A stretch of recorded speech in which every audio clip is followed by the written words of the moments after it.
Arm circles forwards and backwards, 10 each way. I think we all know what that one is. Standing pike, so legs together, knees nice and straight, arms up by your ears, and then hands down. Trying to get your hands flat. If that's too easy, bend your elbows. If that's too easy, put your hands behind you.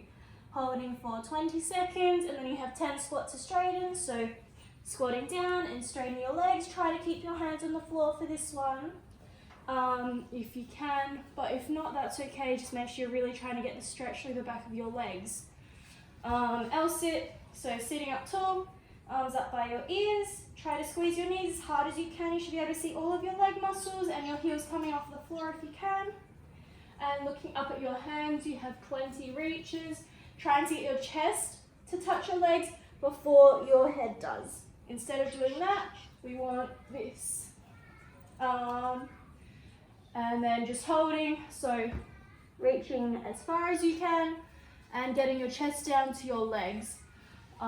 Straddle. I think everyone knows this one, I hope. Okay, so sitting tall and reach over to one side. You can have arms like this, you can have arms like this, it's up to you. Whatever stretches the best. You could even do both of them and hold each one for 20, that would be great. But yeah, reaching, obviously to both sides. And then in the middle, when you're going in the middle, try to get your belly down to the ground first rather than your chin, and rounding like that. We don't want rounded backs in our stretches. Okay, frog stretch.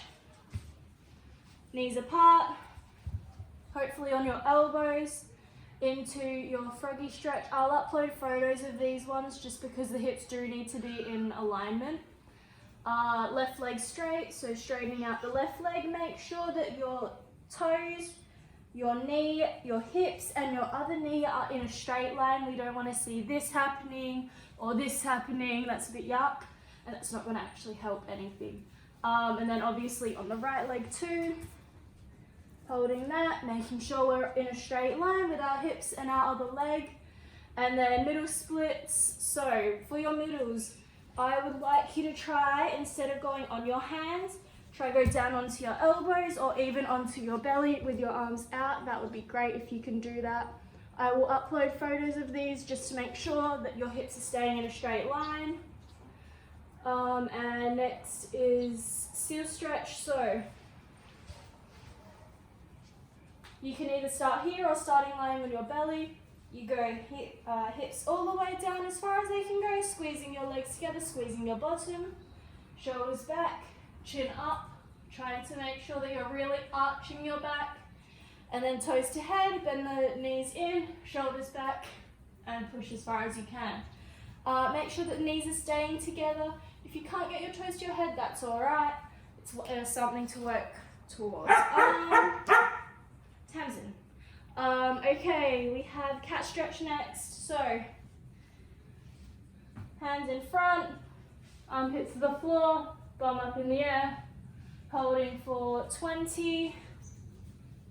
Alright, and lunging. Okay, these ones I want to be really specific with, so I will upload photos as well of front and side views.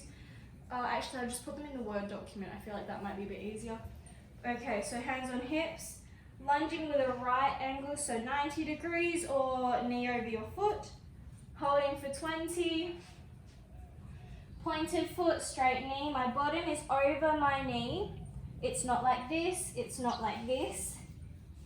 It's directly over, and then chest down to your legs, and hands down in front into your straight front leg, and then a long lunge. So you want your leg to be quite far out, and then bent knee, nice and tight back leg, well, not tight, but back knee tucked under. We don't want to see this happening. We want our knee to stay tucked under with our foot in front of our knee. And then sliding into splits. When you slide into splits, please make sure that your hips are not going like this. We don't want to see that. We don't want to see your hips going that way. It doesn't work. So you want to make sure that your hips are facing forwards in a straight line. And that's for 2 sets of 30 seconds. Obviously do your lunging on both legs, and then everything else on both legs as well. Yeah, I think that's it. If you did want to do bridges, you can do bridges, but please be very careful. You don't want to fall and slip on your head or anything like that, especially if you're on hard ground like concrete. Just make sure that if you are doing your bridges, you're rocking your shoulders over your hands as far as you can, but make sure you have warmed up really well before you do them.